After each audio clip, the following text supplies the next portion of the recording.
Hey, good morning, everybody, and welcome to the Running for Souls podcast. My name is Keith Cartwright. I am the host of this show, and I am really glad to have you along listening in today, wherever it is that you're listening and whenever it is that you are listening in. Hopefully that is out there running or just moving, getting a little exercise in, and listening to this motivating conversation I'm going to share with you today to help push you along, pull you along, however it is you need to get along. I am excited today to introduce you to Watts Dantzler. Watts is a former Dalton high school football star on to the University of Georgia Bulldogs, a big offensive lineman, now turned 100-miler at the Georgia Jewel. That is exactly the story that drew me into wanting to talk with Watts. But once I began to dig into that story, I found that there is a lot more to this guy than runner, than football player. He's an incredible human being with a big vision for what he wants to do to impact the world going forward.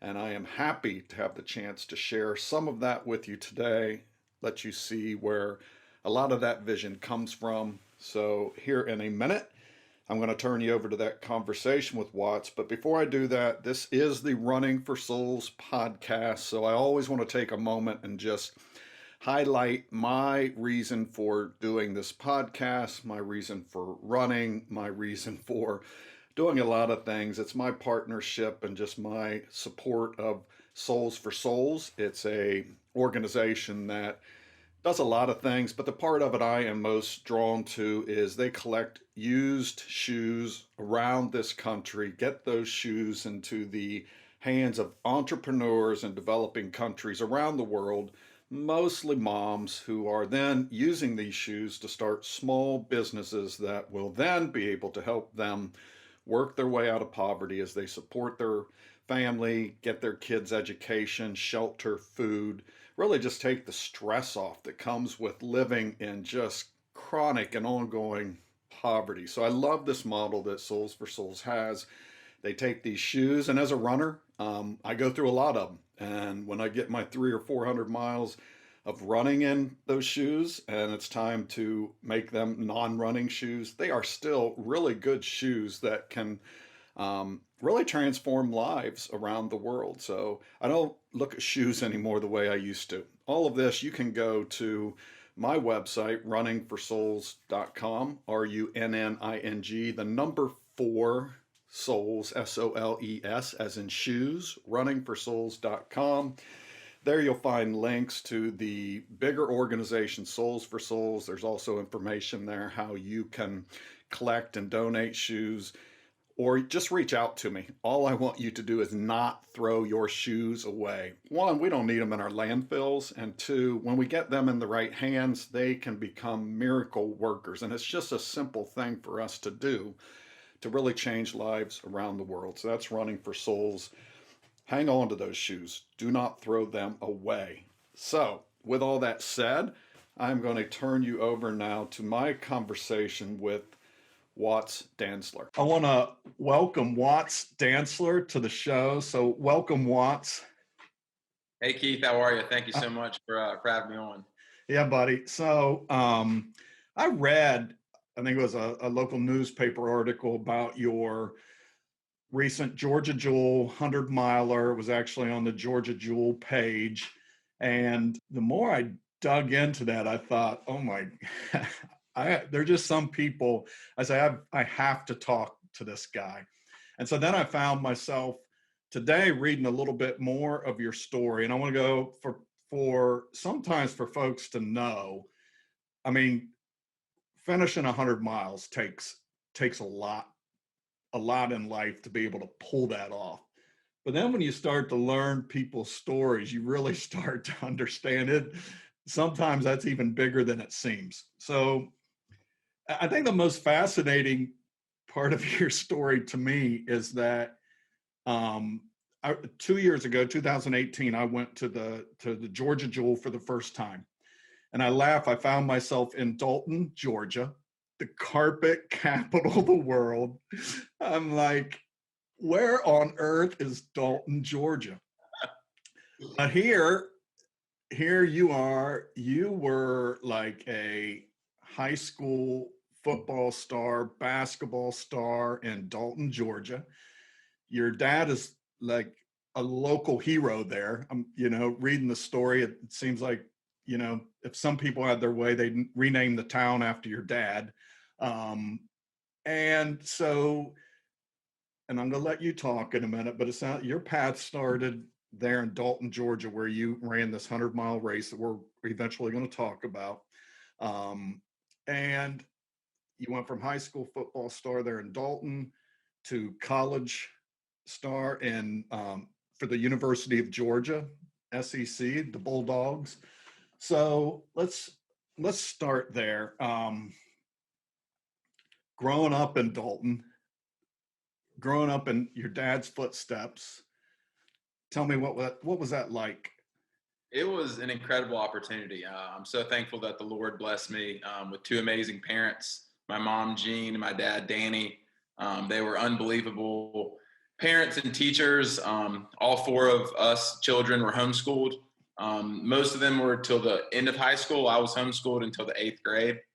So I got to spend an unbelievable time just learning from my parents, spending time with them and watching how talented and creative they were. And they instilled in me so many great attributes of hard work, not quitting, dedication, things that I'm forever thankful that I have still in me. And then 2007 is when my dad got diagnosed with ALS, Lou Gehrig's disease, which was a really tough time for our family. It crushed me. That was the most difficult thing that I've ever been through. So my dad passed away at the end of my sophomore year of high school. Just as kind of recruiting was getting ramped up and all that, it was God taking me down a very tough and long journey. Not having my dad there for a lot of moments, at the end of high school and then into college, it got me away from the Lord. My dad was a very strong Christian, and instilled in me that good, strong Christian foundation. And somewhere I got lost along the way, and kind of got angry at God for putting me and our family in that situation. I was angry at God, so I tried to go as far away from God as possible. And God was still there with me, but let me make all my mistakes on my own and go down that life journey path, and figure out things the hard way and the tough way. And then it was a beautiful journey, kind of coming back to the Lord and, getting healthy and finding true happiness. And it's been a beautiful journey. I'm forever thankful that the Lord didn't leave me, and he was always been by my side. Yeah. I read, I was actually reading an article on the ESPN website back to, I guess it was your senior year in high school. And you talked about how you had, your dream had kind of as a kid always been that you were going to make your college choice on your birthday. That's when you were going to announce it. And after your dad passed, you switched that up and you made that announcement on Father's Day. How special was that, and kind of what went into your mind and heart when you, because I think it talks a little bit about who you are. It was good. It was a good opportunity to, show that passion that my dad instilled in me in Georgia football. And growing up, that was my childhood dream, was to go play football in Athens. And I think for a lot of young men in the state of Georgia, that's a lifelong dream. And I got to go do that, maybe not to my fullest potential that God had for me, but it was an amazing opportunity. And I'm forever thankful that I got to commit on Father's Day. It was a special moment. And my dad was there. He's always been there with me, and it's been a good ride. Now, I got to tell you, Watts, reading this article, there was like one sentence in there that maybe most people would overlook, but it was heartbreaking to me. I am a eat, sleep, and drink diehard Notre Dame football fan. I grew up, I was raised in a Catholic upbringing. I tell people all the time, the only thing that remains of my Catholic upbringing was just my love for Notre Dame football. My high school football coach was John Rockney, who's Newt Rockney's grandson. So in this article, it said you really loved Notre Dame, but it was just too far away for your family to travel. So that wasn't the choice. It was a beautiful campus. I was lucky enough to travel to a bunch of different colleges and get to experience that. The Notre Dame game day experience, I've still told people to this day, is truly amazing. You need to get up there at some point. You feel like you're walking around in the set of Rudy, but it's real life. It was a really cool campus, beautiful college. And Notre Dame and Georgia, they've had a couple of game day settings here in the last few years that were great games. Yeah, it's been good to see some good battles. Notre Dame's an amazing university. So you actually followed then in your dad's footsteps. He played as well at Georgia under Vince Dooley, I believe. He did. So he played offensive line and a little bit of special teams. And the same was for me. I played guard and tackle, and then I was on field goal for a couple seasons. So yeah, we're starting to get this picture of this, Georgia Jewel 100-miler. That usually isn't a 345-pound offensive lineman from the University of Georgia. That is not your stereotypical ultra runner. Tell me then, you went to Georgia, you played college ball there. I read where, I guess it was 2018, maybe just some personal stuff really started to come to a head. And I think the article I read said that was when you kind of decided, I need to break away from this identity as a football player, which I started thinking about that. I mean, there's just so many angles that shape that identity growing up with, and Dalton's not a huge place. So if you're a star in Dalton, your dad had that, and then that shaped you. Then obviously University of Georgia, that's no small football experience. What brought that all to a head when it kind of, clearly you spent some time wrestling, with the loss of your dad and then this identity. What finally moved that? Well, like I said, it was a long journey to get there. I was depressed and unhappy in my bedroom, and I would be the life of the party and the fun guy everywhere else I went, but there was a brokenness in my heart, and that was, I didn't really address, the passing of my dad, and I didn't really talk about it. I went as far away from the Lord as possible, and I couldn't put enough food, alcohol, women, drugs in my body to get that happiness. And at Georgia, I had a terrible diet. I drank a lot. I did things the absolute wrong way, and that's what kept me at 330, 340 pounds of being an okay college football player, but not using the full potential that God had given me. I think, kind of looking back at it now. Yeah. And I always say my rearview mirror God is far bigger than the one out in front of me. I can look back and just see all sorts of things He worked to His good in my life, looking back on it. I don't always see where we're going, but I can look back and see where we've been. Looking back, where did running then come into play here? You've kind of made this shift. You're realizing some things. You want to get healthy. Why running? Again, I'm going to tell you, that's not the natural step for an offensive college lineman to say, I think I want to become a runner. Running was actually kind of at the end of it. And so my plan originally was to move to Florida, get healthy. I knew I wanted to lose some weight. I knew I wanted to reassess my life, kind of rebalance, who I am as a person, what do I truly like doing? So that process I lost about 90 to 100 pounds in that year and a half. And then moving back to the beach, I enjoyed time, got happiness out of simple things. Just waking up, seeing the sun come up. I lived in Atlanta for 3 or 4 years, and I don't think I ever took the time to watch a sunrise or a sunset. And that just it's not a healthy way to live. So once I moved back to Atlanta, in my mind, I was thinking I wanted to make another run at playing football. I was thinking about possibly going back to play tight end. At this point, I was maybe 230. So I had lost a bunch of weight, but it was very weak still mentally and physically. I wasn't really working out. I was just eating very small amounts and then trying to work on other things. But running wasn't till probably till the end of 2019 when I started actually wanting to run. My girlfriend's brother-in-law, he was signed up to do the Chicago Marathon. So we were down at the beach and, we had breakfast and we're just sitting around and Brian's like, all right, I'm gonna go run my long run. I got to run 16 miles. And I'm sitting there thinking, there's no way I could run 16 miles. There's just no way. And so I was like, man, I want to be able to do something that tough. I want to be able to, to do a marathon. So then I kind of looked at possibly the next marathon. And I think maybe 2 weeks later, I signed up for the Atlanta Marathon in March and was about 4 months out and had not really ran at all and just dove into it.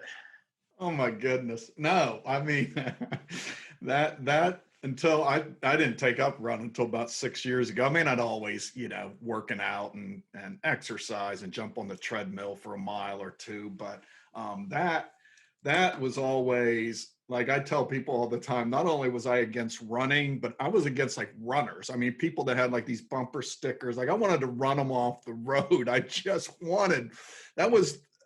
wanted nothing to do with that. You're signed up for this marathon. It sounds like you didn't do a lot of training for it. I mean, 3 months worth. So I just, started at 1 mile and then went to 2 miles and then went to 3 and then 5, 6 and then did 8 and then did 10 and then did 13 with a buddy.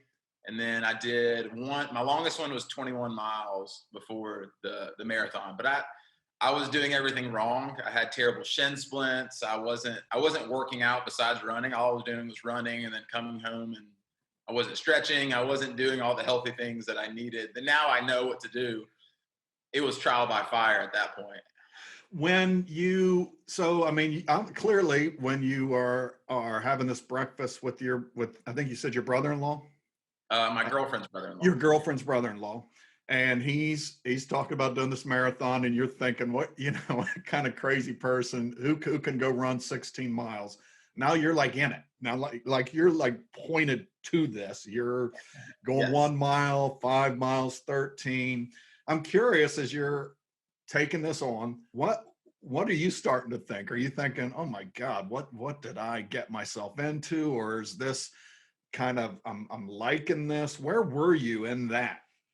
It started off very tough. I mean, I remember the day I did 4 miles on the treadmill. I mean, I remember getting off that run and just thinking, that's the toughest thing I think I've ever done.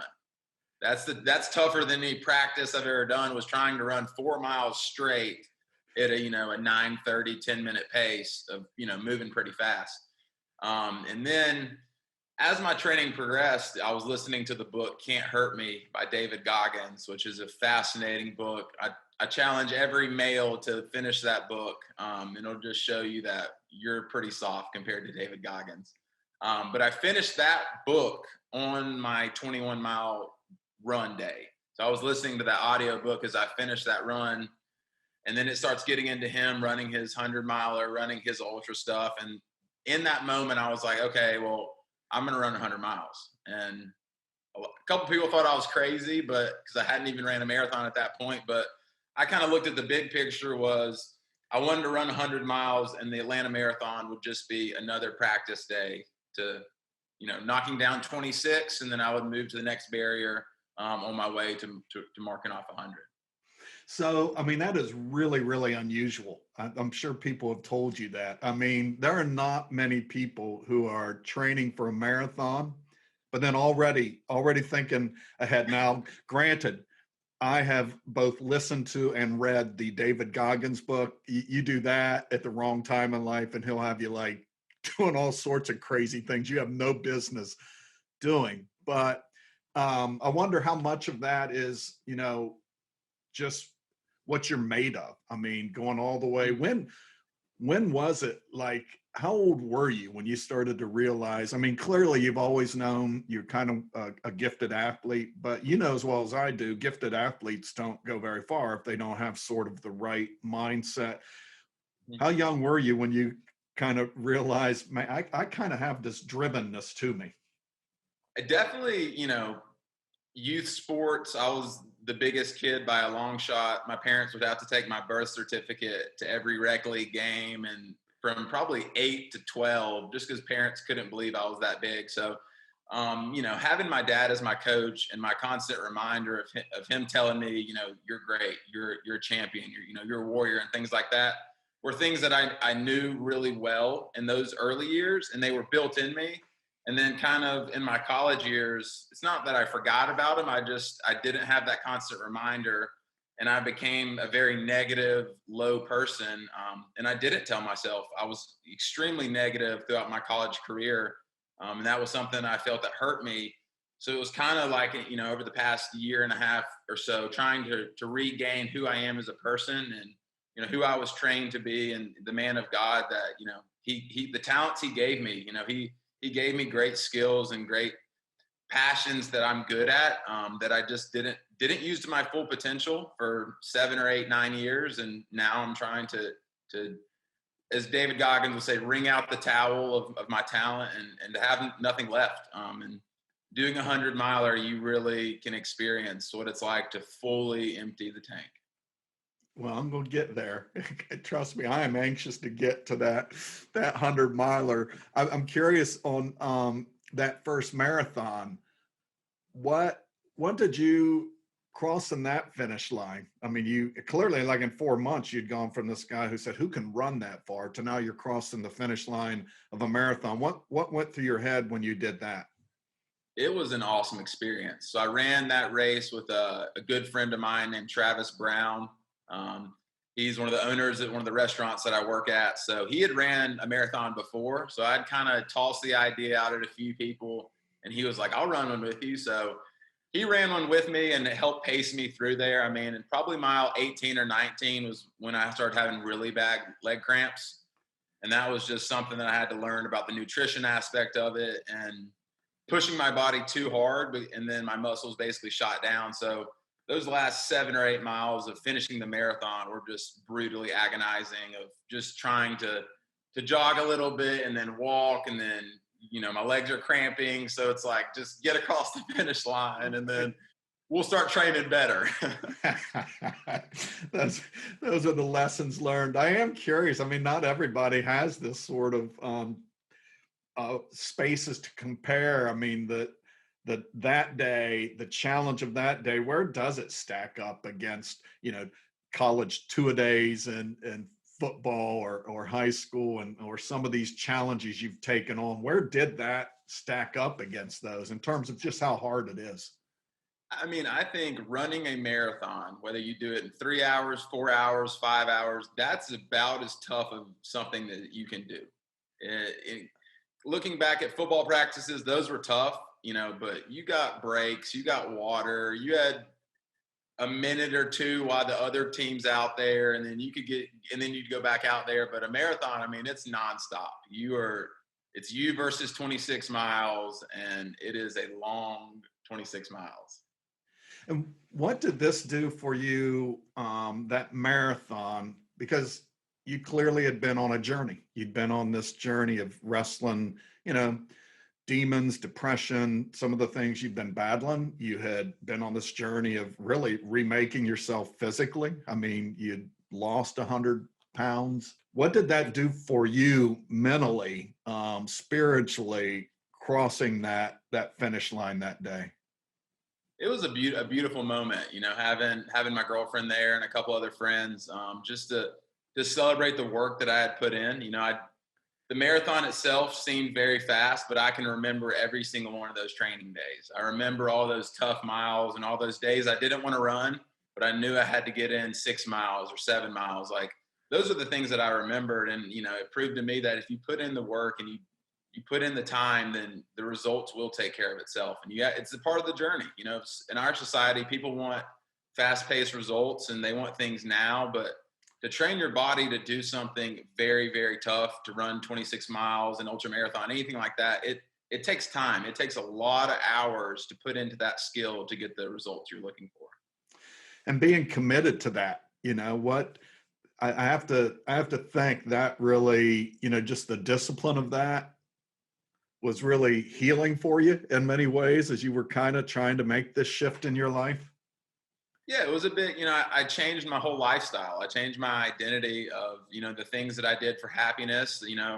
I stopped going out. I stopped going to the bar scenes, and I worked out in the morning and I ran, and I changed little small steps along the way that, eventually led me to be the person and the man of God I wanted to be. And it wasn't overnight, but slowly but surely I, put in the tough work, to and asking myself the tougher questions. I think it's a difficult thing to do, is to look yourself in the mirror and say, well, what do I need to improve on? What areas of my life, am I not strong in? It's because you get the answers that are tough sometimes. And I've had to do a lot of that the past 2 years. And I'm very, very thankful that, I serve a loving and forgiving God, and he helps me through the areas that I need to grow and improve in. And I don't know if you've discovered this, Watts, but I tell people all the time, my prayer life drastically changed when I took up running, because it was in running where I discovered God actually talks to us. I said, my prayer life had always been, God, listen to me. I kind of have this list of things I need you to do for me. And I got these, I always say it was like an Amazon God for me. I'd like place my order and wait for him to show up. And then I'd get mad if he didn't. But running actually put me in this place where, one, I was I was too tired and too empty to even talk to anybody. So all that was left to do was to just, be still and listen, right? We're told be still and listen. And, when I tell people running's where I can do that, it seems a little hard because you're moving and, you're running, but that's where I got a lot of the hard answers, and I wasn't even asking the question. God just kind of imposed. I need you to think about this right now. Now that I got your attention, I'm coming at you. I don't know if you discovered any of that in running. Yeah, absolutely. Definitely those miles spent with God. Every run that I go out, I get to see his beautiful nature. I get to see the trees. I get to see the birds, the wonderful sky that he's created. That's an opportunity for me to be with God and just show gratitude. Is a big thing I like to do in running, is just start listing off people I'm thankful for, whether people I've worked out with or people that I've seen the previous couple days. But, thank you, God, for this person. Thank you for that person. Thank you for putting this person in my life 8 years ago, and just being very grateful. And then that's where the blessings come for my life, is just showing amazing gratitude and appreciation just for all the blessings that God has given. So from here, you are signed up you're going to go do this 100-mile race at the Georgia Jewel. Was there anything in between? I mean, I think you ran another marathon, maybe, I read. So once COVID hit, my girlfriend and I, Colleen, we did a virtual marathon at our house. So basically every hour you do a mile. So we started the first hour with 3 miles, and then so we ended up doing 32 miles over that 24-hour period. So did some other cool things with it. Just kind of thought it'd be something fun to do during COVID because everything was closed down. Right. So did that. Then I did a 50-mile run at my house, around the neighborhood, with a couple of F3 guys I work out with. I wanted to do that before I signed up for the 100-miler, just to prove to myself, well, maybe you run a little slower, you take your time, you walk here, you pace yourself better than you did for the marathon, because at the marathon, you couldn't barely walk after mile 22. It was, how am I going to do 50 or 100 miles if I can't, if my muscles are completely cramped up? So it was trying to learn the science of ultra running and trying to figure it out. So I did the 50-miler in May, and then in July, I did a 40-mile walk with a couple buddies from Bible study. We walked from Stone Mountain to Kennesaw Mountain, and then climbed up Kennesaw Mountain twice. Oh, so, wow. Yeah, a couple guys had done that before. They call it the Georgia Mountain Challenge. Just a nice walk, but to walk 40 miles is still 40 miles.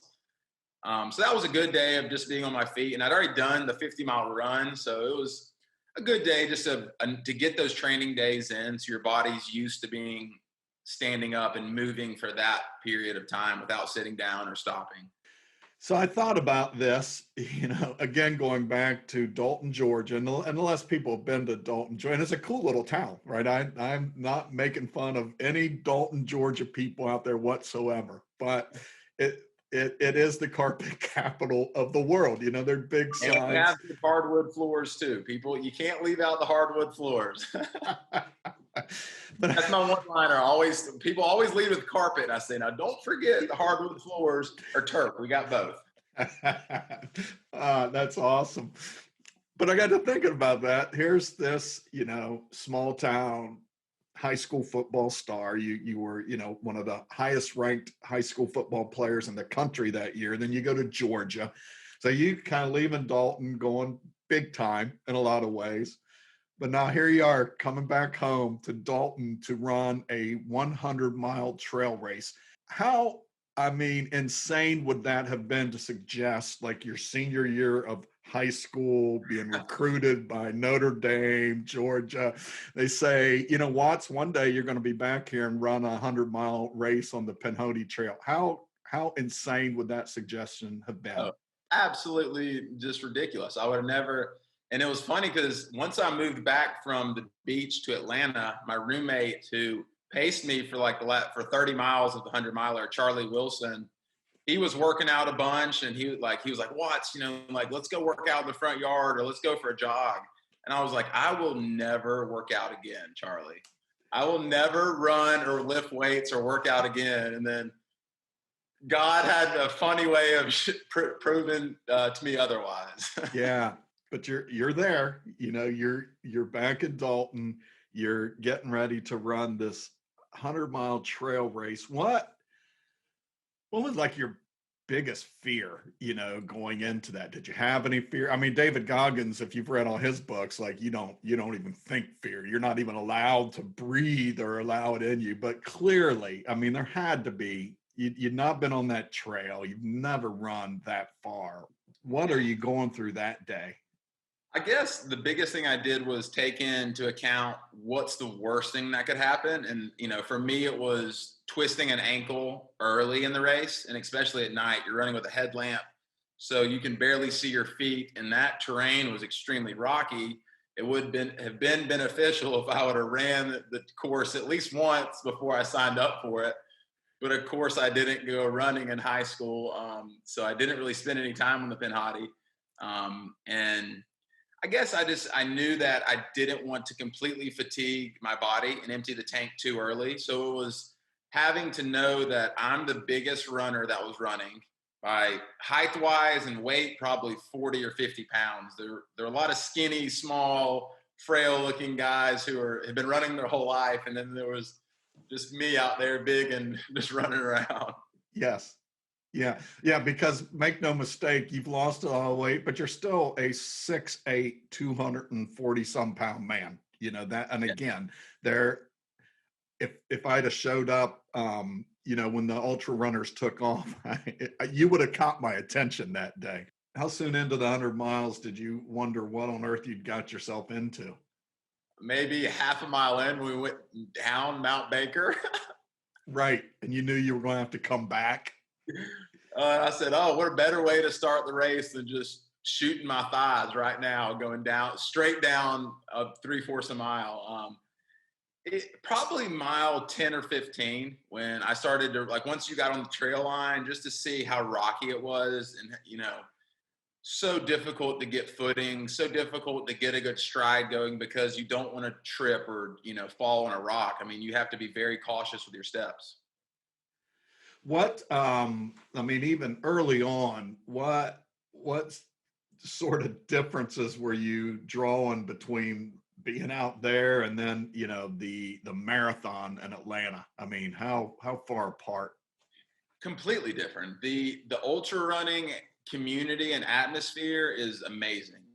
I mean, I fell in love with it from the beginning of the race to the end of it. I was even more in love with it. Just the community of people.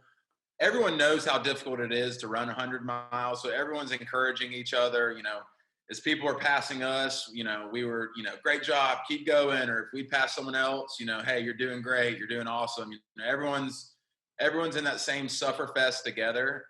And it was just a cool community. You know, I ran with a buddy named Dave Daniel from North Carolina. So he signed up for the race with me. So we stayed together the first like 35 miles. Met up with a girl named Cassidy, who was really nice. You get to meet people on the trail. talk with them and just kind of, share your stories. It gives you something to do to take your mind off of how much you have left to do. So that Right. was really a fun experience. And you make me wonder, Watts. I mean, again, you're a kid who has played in some stadiums, SEC stadiums on Saturdays where, prior to this year, we watch and, the crowd is just roaring. You can hear that. What is it like for you to go from something like that to be out sort of alone in this competition on a trail where the fan noises is pretty absent? How does that measure up? It's it's a battle against yourself. It's a battle against your mind and your soul of, who are you? How tough are you? It's you versus 75 other people of how far can you push yourself and keep moving forward when things get tired, when things get rough, when it gets dark outside, when it gets cold, when you haven't eaten, when you haven't sat down in 10 hours. It's definitely an amazing experience to battle through that. Completely different than playing in front of 95 to 100,000 people. But the atmosphere it's quiet, but it's peaceful. I enjoyed it. And you ran into your spots. I was reading in the article there were, you got where we all get, where you thought about quitting. You thought about, can I keep going on? How did you push yourself through that? Yeah, mile 35, Keith, that was my low point. We had gotten down to the dry creek. So basically you go 35 miles and then you do 30 miles of figure eights and then you go 35 miles back. So the first 35 miles getting there, I get there at 2:30 in the morning, just completely exhausted. My legs are cramping up. I'm just feeling sorry for myself and kind of started to go back to the negativity that I had in college and feeling sorry for myself and feeling, I could make this excuse or I could say this is hurt. And, I just, someone would tell me I'm okay or this or that. And I just had to break out of it. This was an opportunity for me to rewrite the script of how my life journey is going to go moving forward. And I told myself I wasn't going to quit. I told myself that I would rely on God and his strength to keep pressing me forward. So as I'm sitting there in the grass, kind of feeling sorry for myself, I eat avocado, I eat a banana, I drink some water, and I let my pity party go for about 5 minutes and said, okay, you can do this. You're a beast. You're a champion. You get back on your feet and start moving. So started that next loop. You you had God with you out there. You clearly felt and heard his presence there. Did was your dad out there at all? Did you think about your dad when you were, and what would he have thought of, would your dad have been shocked you're out there on the Pinhoti Trail in Dalton running 100 miles? He would have definitely been laughing. He was enjoying the opportunity. So I have a tattoo on my right shoulder with my dad's favorite hymn on there. So my dad's always there with me. He's always been a part of my journey. And so there were, mile 35 to 50 were the last miles you don't get without your pacer. So and that was from 2:30 until probably 6 a.m. So that was kind of the toughest moment before the next night of sleep deprivation. You're extremely exhausted. And it was a kind of a crazy, weird, delusional moment of just keep going and keep pressing forward. And I'm thankful I kept going. And then my crew arrived at mile 43. My girlfriend and then Charlie were there. So that's when we started loading up on some Joya. So that's when I started taking in a lot of CBD, which is something that I had been using regularly in my training and my recovery. So loaded up my legs. We have like an icy hot roller. So that kind of stopped my thighs from cramping and just got a little more fuel in me. And I knew that if I could make it till 8 a.m. when the sun came up, then it would give me a new life. Because a lot of the guys I talked to who had done 100 milers, they say, you can get through that first night, that sunrise coming up will give you a good boost to keep pressing forward. Yeah. And you did, man. You made it. You finished this, and I guess it was 29 hours, for a little under 15 minutes, under 30 hours. That's a long time to be out there. I mean, I don't need to tell you that. It was definitely the toughest, longest 29 hours and 45 minutes of my life. And I'm forever thankful to go through that experience and just to dig deep and to find out truly how tough I am, how hard I can go. And it was an amazing experience just to go through that. And I had wanted to be under 30 hours, kind of how I paced it out of, my running and then my aid station stops. I wanted to be under 30 hours. So to be able to get that was an amazing, just beautiful moment at the end of that, just to finish that goal in the time that I had allotted. Because for the marathon, I wanted to be at, 4 hours and 30 minutes, and I was at 5 hours, 12 minutes. So that wasn't like a failure in my books, but it wasn't, I didn't, there were so many things I did wrong that I was like, okay, these next couple races, I want to try to do things right. And what did you, a day or two later, when you look back on it, what'd you learn about yourself out there that maybe you didn't know?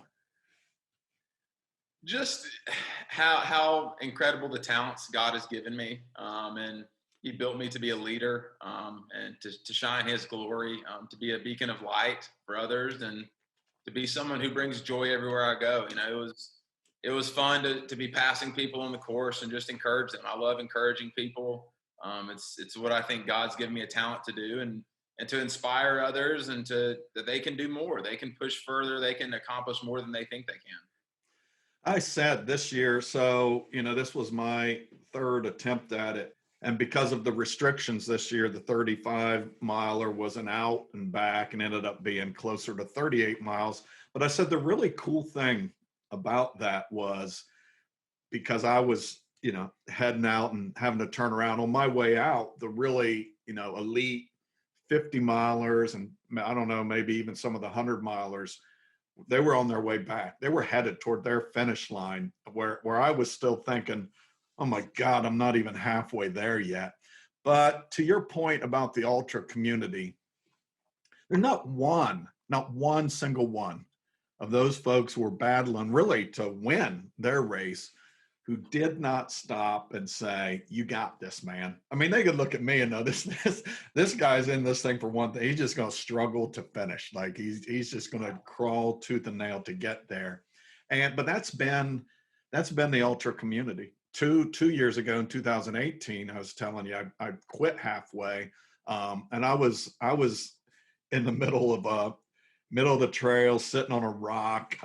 All I had was a sugary sports drink, and the friend that I was running with, she was like, "What do you need? What do you?" She was sometimes kind of, "Go. What do you need to?"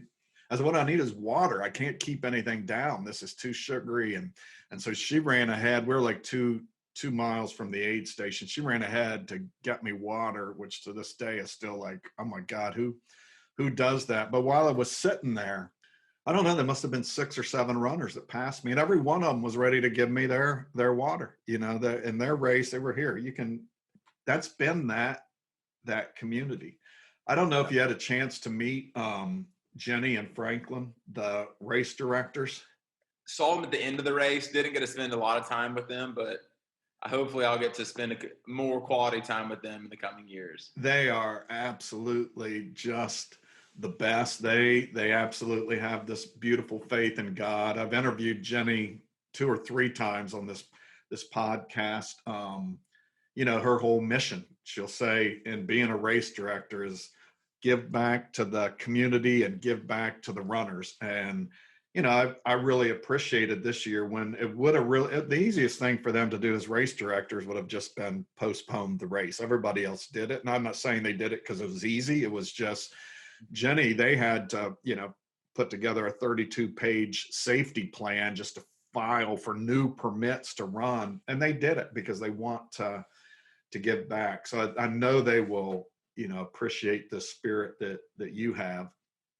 I'm afraid to ask, Watts. I mean, you said going into the marathon, you already knew, like you were already dreaming of 100 miles. Again, that is not where I was preparing for my first marathon. I was not dreaming of 100 miles. What in God's name were you dreaming of running a 100-miler then? If you're already thinking that far ahead, what is next? Oh, that's a good question. So I'm signed up to do the Thunder Meet Endurance 20 miler. That's Saturday. And then Sunday, I'm running the Coming Half Marathon with a buddy, a former lineman from Georgia named Preston Mobley. So he's gotten into running. So I'm going to do the half marathon with him and kind of pace him through. He might leave me in the dust because my 20 miler the day before might keep me a little slower. I'm doing the Lookout Mountain 50 miler in December and then the Chattanooga 100 miler in March. So that's on the list. And then just continuing to keep working on the things that God has on my plate, and He'll fill in the rest of the steps.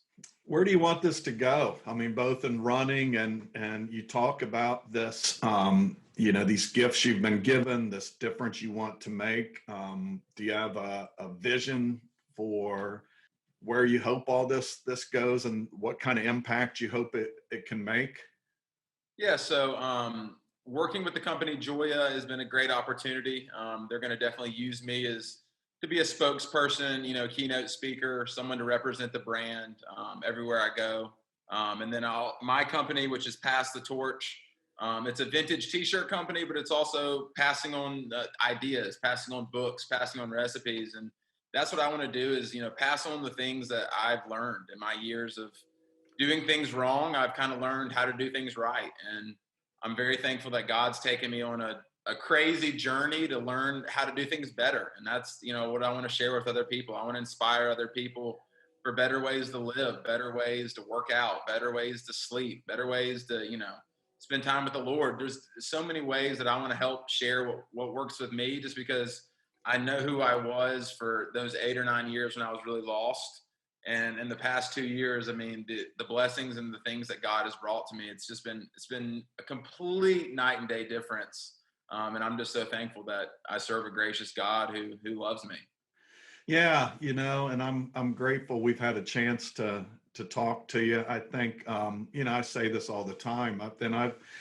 My past is filled with it's stories like yours, but it's the it's what God did with those. That's my story. That's the platform. That's the too many times I think we want to lecture people into a new life or beat them over the head with scriptures into a new life, and I think those have a place, but not without a story like you've told today, and I'm sure a story you're going to keep telling. So I appreciate you.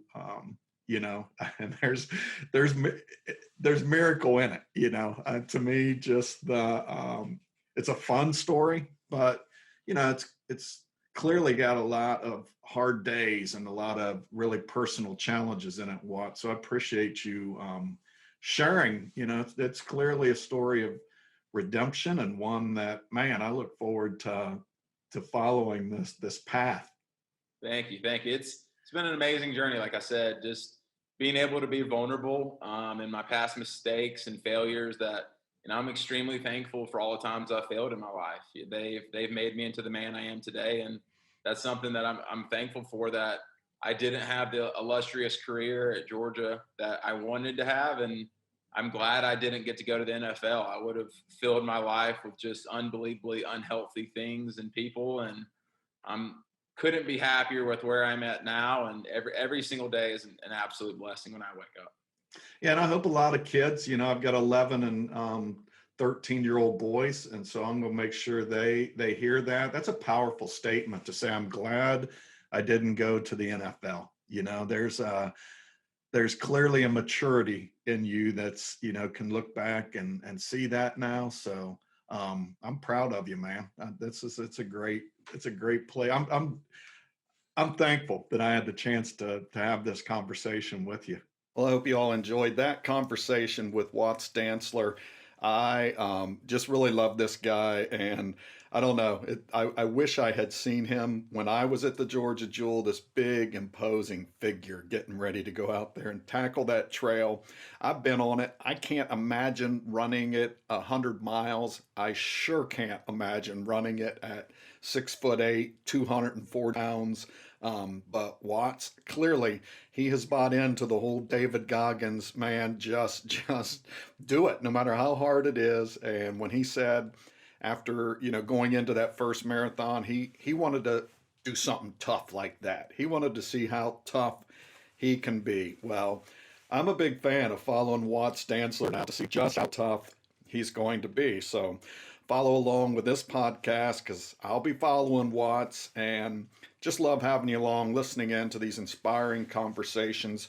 You want to come back next time. I've got a great interview I did recently with Lauren Jones. Lauren just attempted to run the Pinhoti Trail, part of that Georgia Jewel Trail that Watts ran, but she tried to do 350 miles of it as fast as anybody has ever done it. Spoiler alert, I will just tell you, she came really, really close, and in her words, she surprised herself. So come back and listen to my conversation with Lauren and dig into and discover just how strong this woman is that sets her up to go tackle big runs like that, because it wasn't her first one and it won't be her last. You all have a great week. Thanks always for coming, listening in, sharing in these inspiring stories of people's lives that really bring a beauty to running, but more than that, brings a beauty to just how connected the strength and the character we find in ourselves through running transfers over to some beautiful stories in life. You all have a great week.